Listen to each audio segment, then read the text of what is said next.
What's good? So in this video I'm going to talk about my Facebook post, and I wanted to reply to Kirk's video and I still aim to. I just made a poor choice, to be real with you. See, I like making videos, right? I like editing and making cool, fun videos. I would like to do more of that. However, they are extremely stressful and time consuming. So I ended up getting this idea, and I was going to make my reply to Kirk kind of funny, in a sense. Like, I was going to be kind of lighthearted about how, like I always say, I'm going to reply to Kirk's videos, and on my phone I've got like multiple videos. Like back when it was still hot, I was trying to reply while I was driving so that I could save time, and the videos would cut off, the phone would overheat, blah blah blah. And I literally did attempt several times to reply to multiple of Kirk's videos, right? And every time it was like something messed it up. So I was gonna make this like video, kind of as a joke on me about how like I'm always saying I'm going to reply to Kirk's videos, and so I took some. Anyways, I was going to edit it to make it fun and funny, to make fun of myself in a lighthearted way, to like say, okay, yeah, I'm finally replying to one of Kirk's videos. I really enjoyed Kirk's video. Metaphysical Truth in Games is the channel, and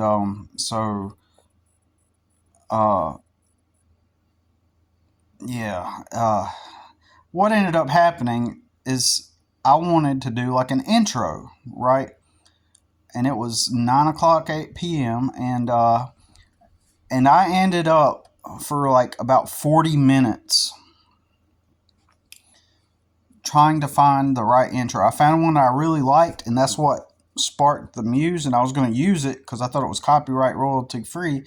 But then it turns out that you still have to sign up and get it licensed and stuff, and I think you do have to pay something for it.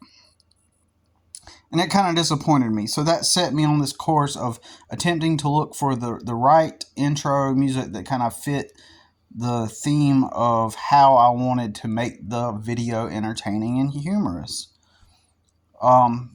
Next thing you know, I'm looking down at my phone at the time, and it's like 9:42, and it's like I've literally wasted over 40 minutes looking for a theme when I could have just replied to his video. And it kind of disappoints me because I was looking forward to replying to it. But anyways, it's really time consuming. Like even just little things like that are so time consuming and stressful. So I'm still going to make the reply to it. And what I'm going to do is I'm going to hold my old phone and play his video on the video so that I can like reply back and forth, or I can go use my son's computer and play his video and then reply to it like that. I figured that would be the optimal way. But I'm going to read this post because I get a text message from, I call her the final boss of disgruntled warehouse supervisors. And you got to think about it, like, for all those years I worked for other people, and what was I trying to get away from? Well, first of all, I wanted freedom. I wanted to work for myself. I always wanted to work for myself in some capacity. I always felt trapped by working for other people. Having my life, especially as a poor person, when you're poor, your life is dictated by others. The privileged actually control you. The privileged have power and control over you when you are the poor person and you go get a job like that. and you don't have a supportive network and community or somebody to start your foundation from, when you don't have that, what happens is your peers literally become your handlers, your controllers. They control you. They decide when you do this, when you do that. You literally have to ask permission to live. You literally are a subordinate to your peers who are just happen to be in a better position in life than you. Whereas they kind of get to freely roam within the script. So your peers that had it a little bit better, they get to kind of have some freedom within the script. So in other words, if they don't like their job, they can just quit and go find another one, and there's no major repercussion for switching jobs or something. There's no consequence. It's just, I don't like this job. I'm gonna put in my 2-week notice and quit. I'm gonna get something else. And so they could just transition over. But when you are, like I said, when you're poor, like they control what you do and when you do it, and you have to beg for permission from your peers. It literally is wage slavery as a poor person, because it's not paying, especially if you don't have the foundation to start from. What happens is you end up in a perpetual loop of building the foundation that you never grew up with. And it's not every case. There are outliers, but that's always been my case. The whole time I worked for other people for 20 years, the reason why it never worked, quote unquote, worked for me, was simply because I did not have a foundation to start from. And my weak position, I'm not a weak person, but my weak position in life just, even now, even what I'm about to share is a form of showing you what I'm talking about. It's like I make just enough. I have made just enough this whole summer, the spring and summer, to remain living here, staying here, right? And to maintain where I'm at. But even though it's still in a deficit, things are still falling apart. So on the surface, it doesn't look like things are falling apart a lot, but actually my life is actually falling apart. And I'm not being negative. I'm just being practically objective, right? I'm looking at things as they happen, and I see a slow stretch of deterioration where the atrophy has me outnumbered. It has me beat. Eventually, like I was looking at my tires today, and I could notice that I need to get my back tires and rotate them and put them on the front, right? And because the front tires are they're wearing out, and so I need to switch them up, and that way, to prolong the tires. I mean, it has a significant wobble, and I had that last year, right? But recently, when I'm doing turns, it's more pronounced. So it's just only a matter of time when something fails on the truck. Like at this point, over this past few months, like my underwear is wearing out, like, and I have to get new underwear. I have to get new socks. I have to get, they're wearing out. My shoes are wearing out. Like I don't have shoes.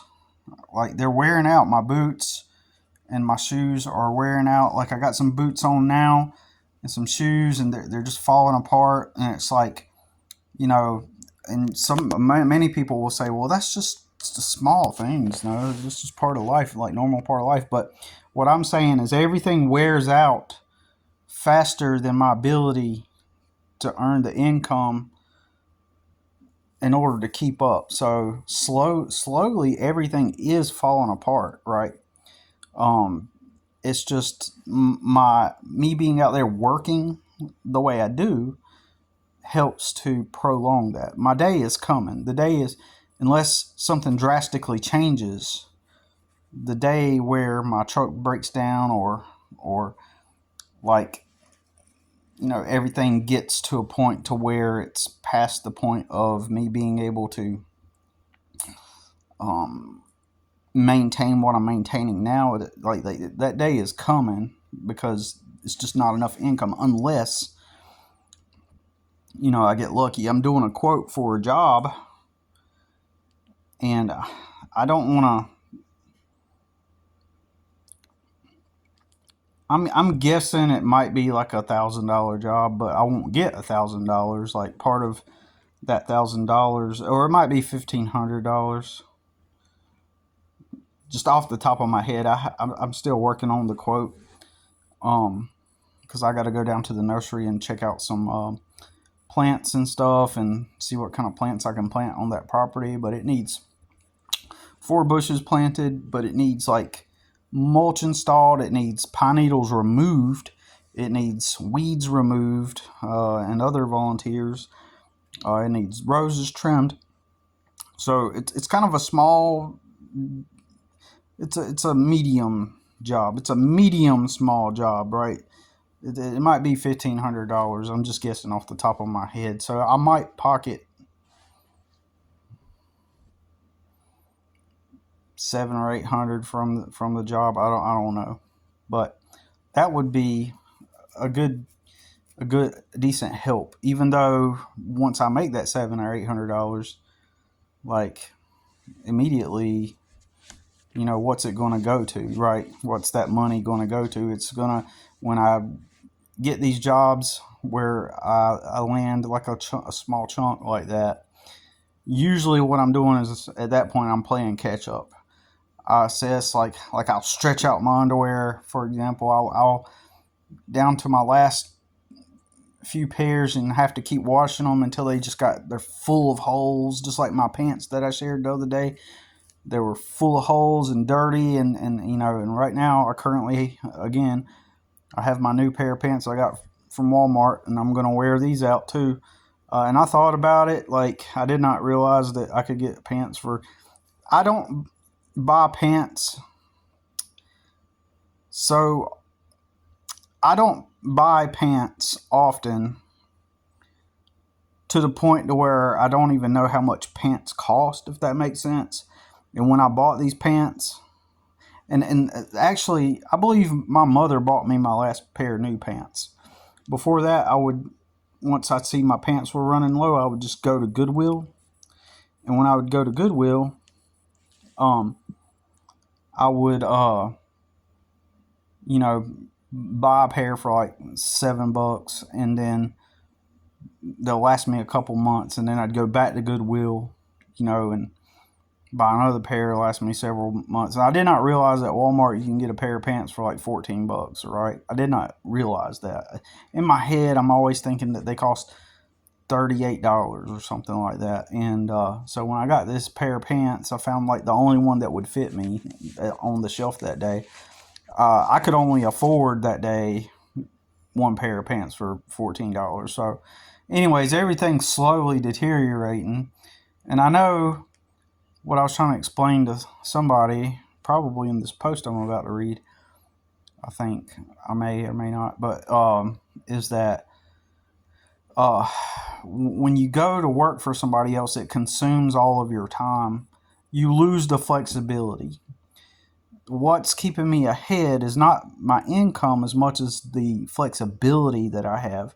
The flexibility that I have allows me to tackle life challenges on my own time, which helps me prolong my life circumstance. It helps me to, it enables me to prolong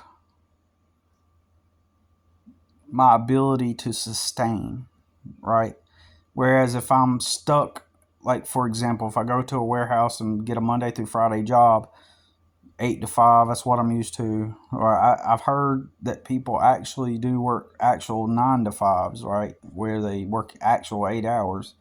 which blows my mind. There's an actual 7 to 3 schedule. I did not know that because when I was a younger and I used to look for jobs, the schedules weren't that way. They were always like 6 to 2:30 or 7 to 3:30, right? Because they didn't pay you for the lunch, through lunch.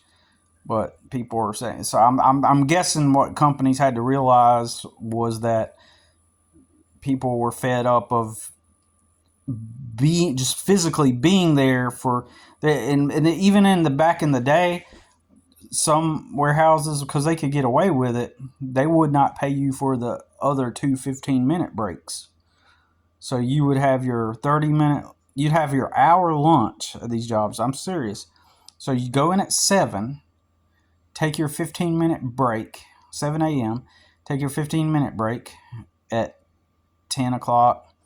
Then you take your lunch break at from 12 to 1. And then you take your final last 15-minute break like at 3. And then so you did not get off until like 6:30. So you were there from 7 a.m. to 6:30, something like that, or 6 o'clock or 6 or 6:30, because they would extend those times so that they could be more productive and save money. So you were basically their slave, and I applied at places, and then they revealed that was the schedule, and I didn't take those jobs because it's like that consumes my whole day, right? And anyways, it's hard to get people to comprehend this, but some people get. I know Kirk gets it because he's explained it before on a video. But nobody else gets it. Like the flexibility I have allows me to sustain more than anything else. If you really want to get the Occam's razor explanation, is the flexibility allows for me to take on problems that would cost me way more if I were restricted to a schedule that someone else sets for me. It's the flexibility, right? And that's why I'm able to have a roof over my head and to prolong the atrophy. If I was working for someone else, I'm telling you, I'd be on the street right now, right? I literally would.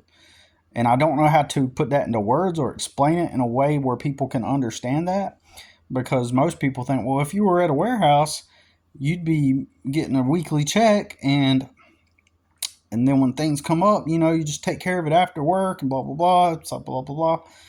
People just don't get that. And I don't get how to explain it. I just know that life is easier. And if I can get this chunk of money from this one job, the first thing, like I said, is I start to think, okay, what do I need? I need underwear, socks. I'll probably get me a couple extra pairs of pants. And so when I do those little things like that, when little small chunks of money come in to try to get ahead, it only lasts for so long, because before you know it, there's something else that comes along before I get the chance to do anything else. So I'm hoping that okay, so basically, I'll explain it this way. When spring started, and I kind of struggled through winter, I'm not gonna lie, and then when spring started, I got really consistent business from my customers, which effectively my business was the job. Basically, my business paid me enough money to sustain the place to live here and to buy food and take my son to school when he was in school, and then when the summer got here, about that time, the spring rush started to dwindle down eventually, and but because the amount of business I had helped me sustain, it wasn't anything extra usually. So I didn't have time to pay for ads to get more business and to get more accounts, because basically I was stuck in a perpetual loop then, right? I was making just enough to get by each time, with not enough time to invest more into the business, with not enough time to invest into growing it and all that stuff. So it kept me at this constant loop with having to keep up with regular house chores, school, etc. All the things. Like I'm overwhelmed with too much that I can't tackle by myself technically, but I sustain it in a way. I maintain the optics. Like my house is a mess. I mean, it's not dirty; it's just cluttered, right? So it's kind of a cluttered. It's not a wreck, but it's like clutter because I don't have shelves or anything. So I just have to just kind of keep things in appropriate piles, basically in stacks, and know where everything's at. It's just basically, and it just doesn't look organized. It's just organized chaos, but it's actually organized. I know where everything is. But that's only because like I don't have a place to put stuff really, you know. And I don't have the extra money to go like buy shelves. And I'm not trying to make this place feel like home anyway, because it's not home. It's a pool house that I'm renting, right? From a disgruntled warehouse manager, the final boss of disgruntled warehouse managers. But now that that rush has went down, and then it got really super hot over the summer, right? And that slowed things down a ton. And then that proceeded with that ended a couple weeks back with approximately 19 days of straight rain and wet, and so that really slowed me down. So, and then I didn't have money, but like recently, I was in a place where I'm still kind of behind on a couple things money wise. Caught up with my storage, but it's due now. My insurance is due now, and what else is due? Paid my phone bill today, and so I'm kind of like on even. Currently, I'm even, except for the unspoken things that are in the negative. For example, the fact that I need work done on the truck.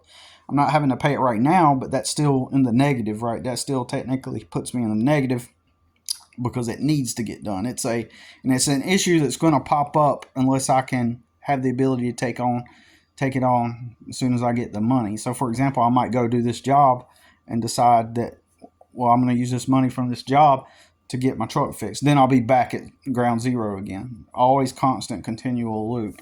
But I need these chunks. I need to get lucky. And so, anyways, money wise, I'm in a slight. I don't even want to call it surplus, but I just have a little bit of money, just enough right now where I have been able to post some ads, right? And so, because I'm posting these ads, I get a call, and then this big job, medium size, somewhat big job comes in.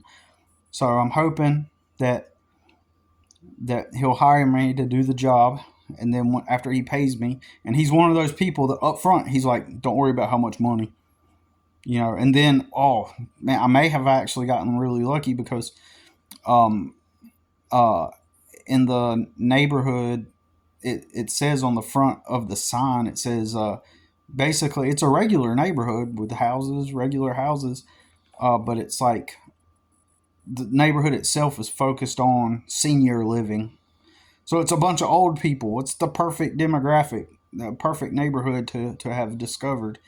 So, if I do a good job there, that might lead to more work. But basically, what I'm saying is if I could get this job knocked out and I can keep posting ads, I can get more calls, and this might be a good stroke of luck and streak of luck where I can leverage this opportunity to post more ads.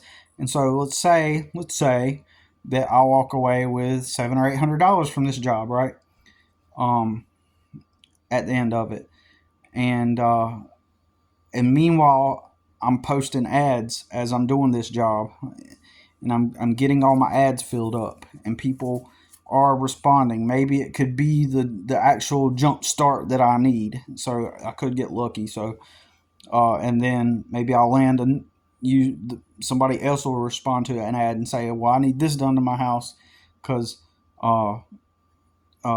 maybe it'll be another bigger job like this. You know what I'm saying? So I'm looking for these bigger jobs that can pay large sums of money, and this is like kind of like an example of what I was always talking about, like hold on, keep going, keep going, keep going, keep going.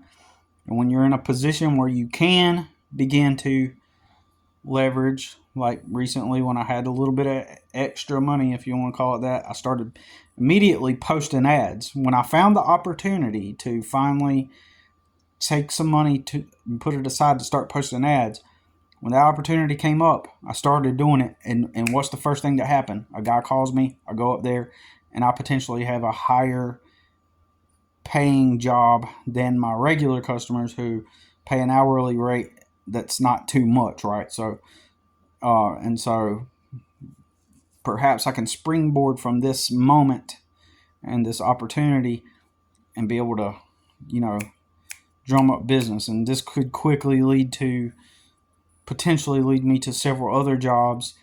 And that's what I need. I need a nice, good, several chunks of good income, good revenue coming in, and that could help me springboard forward and then perhaps even leave here.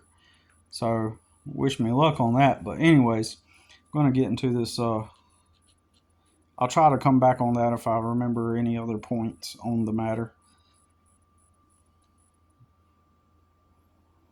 So I'm going to bring this Facebook post up because I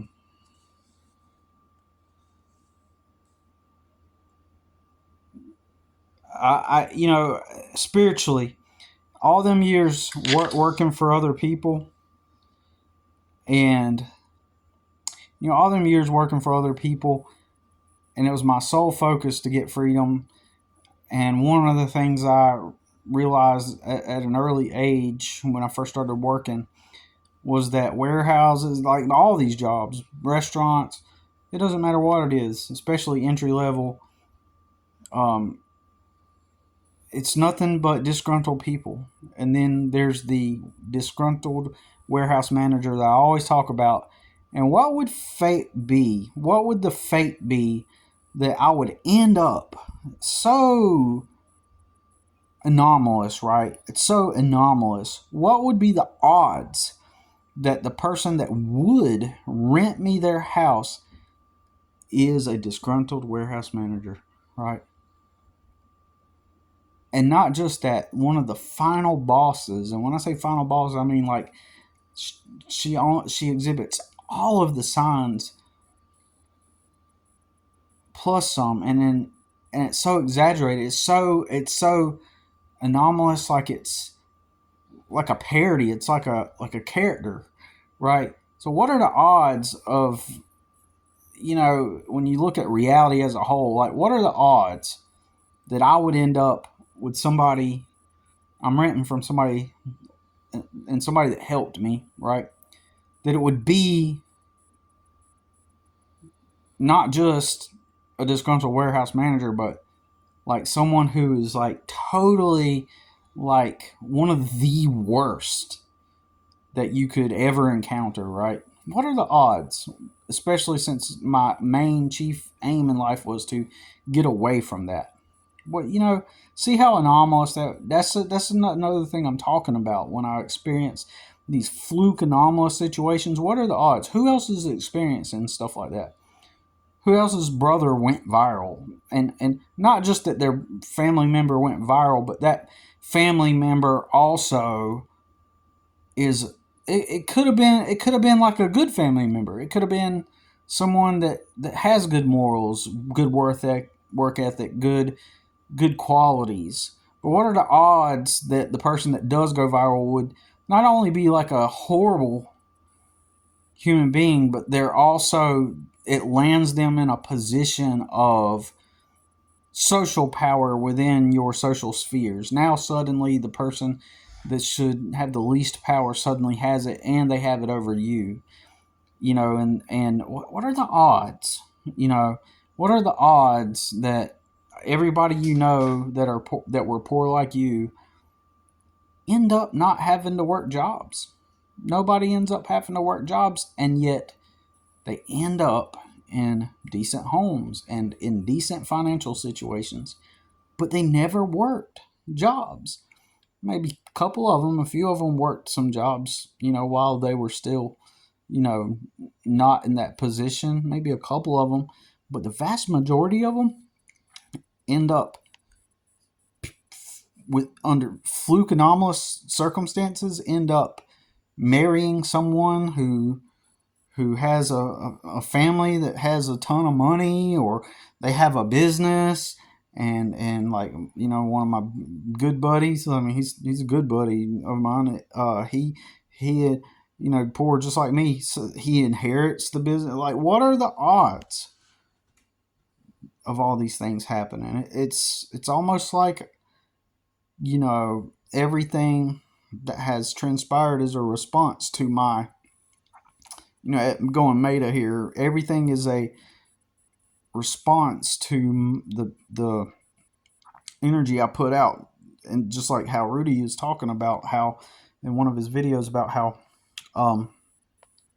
the reality sees that you're a force and attempts to stop you. So Rudy was talking about, like, him being able to work at night gave him a lot more freedom and flexibility to, study, research more, and self-improve, and and self-actualize more, and to gain power. And when the reality saw that threat, it needed to maneuver. So what did it do? It put him on first shift, where it would maybe not completely remove, but strongly affect that ability, because somehow he's able to acquire that better on a night shift, right? So that's exactly what I'm talking about. It sees everybody, it sees people like us as a threat, right? Anyways, getting into this, this is my post tonight, because I got a text message from the final boss warehouse lady that I rent from. And I put, because we had 19 days of rain and mostly cloudy. See, she texted me earlier and said, the plants are all dry in the front and the back, or something like that, and please water them. And the first thing I thought to myself was, I water those damn plants every day, right? I literally water them every day. That it's not raining, I water them every day. But guess what? Today, I did not water them on purpose, because I think I can see them starting to wilt and wither away. And I wondered if it was root rot. Okay. So I wondered if perhaps it was root rot from all the rain, because they were really affected after 19 days of rain, right? Soaked roots, and plus it has begun to get cool a little early this season. Even another landscaper, and I can point you to his video on T's lawn maintenance. He was even talking about that today. He's got an 8-minute video where he's talking about how, like, the weather has changed a month early. So it's kind of like starting to become fall a little earlier this year. So that rain combined with the sudden shift in temperature, and also these plants have been there since early spring, right? I've been watering them every day and maintaining them and taking care of them every day since springtime. And plants have their lifespan, right? But I had to respond to her text in a way that showed her that I'm not the type that's going to explain myself, right? But for my own protection, I texted her back and I was like, I will. I told her I will water them. I said I will. I water the plant. I told her I water the plants every day. Every 2 weeks I fertilize them. I fertilized them Sunday, and I water them on all the days that it does not rain. And then I said, I believe that they started to appear more weak and wilted after those 19 days of rain. And what else? Something like that. And then I said, it seems like they have not recovered since then. Something like that. I wrote that in my reply back. In a non-argumentative way, I just kind of stated the facts, and then you know, and so I forget what she wrote back. Something like, "I would not know all that," or something like that. I can't remember. But anyways, so I wrote a Facebook post about it, and I put, because we had 19, because I was just thinking about it. It's just lame because she attempted um to tell me, like, in front of my face out here, those plants haven't been watered, and it's like BS. But the reason why I didn't water them today is because out of an experiment. Basically, I wanted to check the soil, because look, if you overwater them, there'll be root rot, and I noticed that the temperature has been more cooler lately. So I decided that I was going to skip watering them today, and then check the soil to see, with these 70 something degree weather, is the soil dry, at the end of the day, or is it still moist? Because if it is still kind of moist, I think it would be more helpful to not water them every day with the cool temperatures, and instead water them every other day. So I deliberately skipped a day, and it just happened to be on this same day, the one day that I skipped it, that she would finally, after a few weeks, about 2 weeks, notice that they don't look good. They're starting to not look good. But her brain isn't thinking, okay, they've been here since early spring, they've run their course, or the weather is changing, or this or that, or because of that rain, they might have done something to them. She's not thinking that. She only sees the immediate moment. And interestingly, I just got finished the day before yesterday really touching up the property really well. In other words, I really got everything really looking good. Like I did a bunch of detail work all around the property, so it's actually looking pretty nicer than, like I'm always working on something. But I'm saying, she went out of town for it a few days, and before she got back, by the time she's got back, everything looks pretty straight around here. Like I'm maintaining it. There's still stuff on the other side of the yard that needs to be done, but for the most part, everything's looking good. But interestingly, she's got to find something right to point out. Not saying that's what she was doing. Like, I don't think that she was deliberately looking for something to point out, but I'm just saying, she just happened to notice on today that, oh, the plants don't look that great, and they've been like that for 2.5, maybe even 3 weeks, or ever since it started raining. I would actually argue for a month maybe, because the first 2 weeks that it rained, it really affected the plants then, and they haven't looked the same since, and it's been so noticeable, but she's just now seeing it. But anyways, I wrote, because we had 19 days of rain and mostly cloudy, the plants did not return back to how they were previously, and began to lose strength, weaken, and brown in some areas. The final boss of all disgruntled warehouse supervisors attempted to accuse me of not watering the flowers. I water them every day in the AM, and that's true, except for today, but you get my reasoning behind it. I want to point that out, though. That is how disgruntled warehouse supervisors act. They can't think past their nose. And they get positions high up in companies, not because they work hard, not because they have good work ethic. It's because they come across as dominant amongst the stupid. Just a low IQ individual who a lot of the times bully people along the way up. So people put their tail between their legs and do what they are told.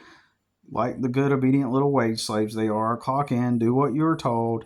I managed to deflect the attempt with wordplay that made it impossible for her to accuse me of being neglectful in my responsibilities here. That's what they do. Not even wordplay, but just by stating actual facts.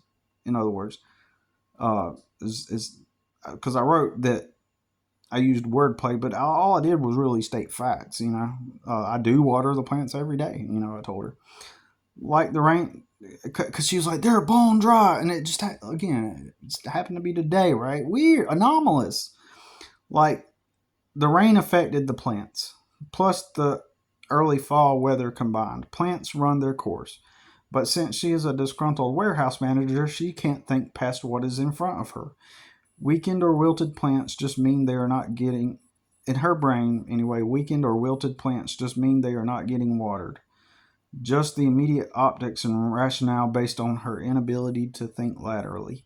It's like having a 2-year old who is in charge. I only suck it up and put up with it for now because it's the only place I can afford for now. So literally, I am still clocked in at the warehouse despite my lifelong goal and aspiration of never fucking becoming another man's bitch or wage slave and build his life and wealth while I remain the obedient little subordinate that moves the boxes for him, checks in the inventory, and fulfills the work orders so that I can potentially someday get to rent a room from someone. I only suck it up because I don't have any other place to go, and the way I do work makes it where I can at least have a small house to rent, unlike how my life was when I did work at the warehouse for other people. The flexibility I have had allows me to balance everything out as opposed to being stuck clocking in from 8 to 5 where there are pre-planned structure for where their pre-planned structure for my life removes the flexibility that allows me to take care of life. The flexibility is what keeps me able to have a roof over my head. I deliberately began designing my life this way years ago when I realized none of the warehouse or landscape companies were going to pay me a quantity of money that would enable me to get a foundation in life in order to have a place to reside at night, to have a bed, shower, and cook. Having to rent from the final boss of all disgruntled warehouse supervisors reinforces my resolve and proves me right every day. Every day I am motivated to keep building my own client list, and it reminds me every day of why I have zero desire to clock back in as a wage slave to help one of my peers maintain and build his dream at his company. So if you have a 96 IQ and you want to call me whatever, bad father, irresponsible, not ethical, non-contributor to society, or whatever you want to label me because I'm smart enough and informed enough to see that clocking in for another man again is not living but wage slavery, then go right ahead. The goal is not to return back to work at some company or some business. The goal is freedom. The whole notion or idea you spend the majority of your waking life at some facility on a clock moving boxes so you can live your life is an outright lie. A lie, a lie, a lie, a lie, a lie. You spend the majority of your waking time there. That is your life. That is your life. Not when you get to go back to where you have a bed and shower and food. There is nothing inherently moral, noble, ethical, or right about it. Your job is your life. And if that is what you want to do, that is one thing. Most people hate where they work, though, and that is why we have consumer instant gratification society. That is exactly why consumer instant gratification society exists, because everyone is desperately trying to live up to the script I described above, are miserable doing it, trying to fit in, and be the first to get the next new Stanley Cup because it is what will make them relevant. And the FOMO and everything else is a byproduct of the very fact that most people hate where they work, so they seek instant gratification and escape to cope with that reality. It is a byproduct of the very fact that most people hate their jobs and were never taught how reality actually works. And there is no happiness, fulfillment, or contentment within that script.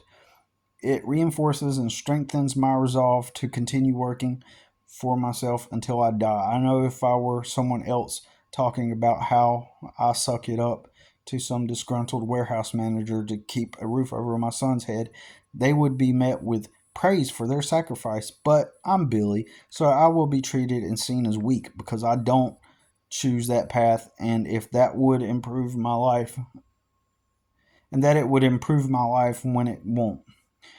And the fact I have to literally suck it up every fucking day. I work the jobs nobody will. I put up with the disgruntled managers and supervisors and all kinds of dysfunctional people at jobs for other men for 20 years and have been attempting to escape that dysfunction all of my life. So those that got lucky, married the right person, or didn't have bad luck, who don't have anything good to say, who get to act smug, cocky with their what I would do ifs, just keep enjoying the Schadenfreude. I know you would be a whole superhero if you were me. I know you would. You got big balls. You would even be a janitor at a warehouse with hundreds of people seeing you every day as the janitor, wouldn't you? If it was the only job you can get, you know you would, wouldn't you? In Jesus' holy name. And they all said, Amen. Amen and amen. Hallelujah. Trust the Lord, and all things are going to work out for you. Just trust and obey, for there's no other way to be happy in Jesus but to trust and obey. And so that was my post. So, anyways, in other words, like, I'm actually taking the strong path. I'm being the strong guy, but I'm going to be seen as the weak guy and the one trying to take the easy road out. When in reality, the path I'm taking is a strong one that makes me stronger, right, than those who have negative things to say about me. But anyways, that was the post I wrote, and that's about it. Anyways, I guess I could have. Now that I did not realize that this would be. Studies have shown. Hold on. So, I don't know. I mean, I just kind of sometimes get confused, right, about some things. And, like, just now, I could have probably put on Kirk's video and then responded to it instead of making a 46-minute video. See, I don't know, man. Sometimes I don't know. I just wanted to talk about that. I didn't think that I would be doing good at replying to Kirk's video. Basically, kind of feel in some way, I feel like I wasted time because now I've done a 46-minute video thinking this was only going to be like 15 or 20 minutes. And then I was looking up that music intro video to make with the edited video that I was going to make. I will reply to Kirk's video, and I promise I will. And I'm going to do it the way I talked about. I'm going to play him on this phone and then pause it and then respond point by point and stuff like that, just to get a good dialogue going and about the topic, because I thought his video was really good. And at some point maybe I can like search back through the archives of previous videos Kirk has made and then respond to those too at some point too. But anyways, I should go ahead and get to bed because it is about 11 p.m. and usually I go to bed at 10 p.m. and then I'll get lucky and I'll fall asleep at 11 p.m. But anyways, that's it for now. I guess I'll go ahead and upload this, and we'll talk to you later.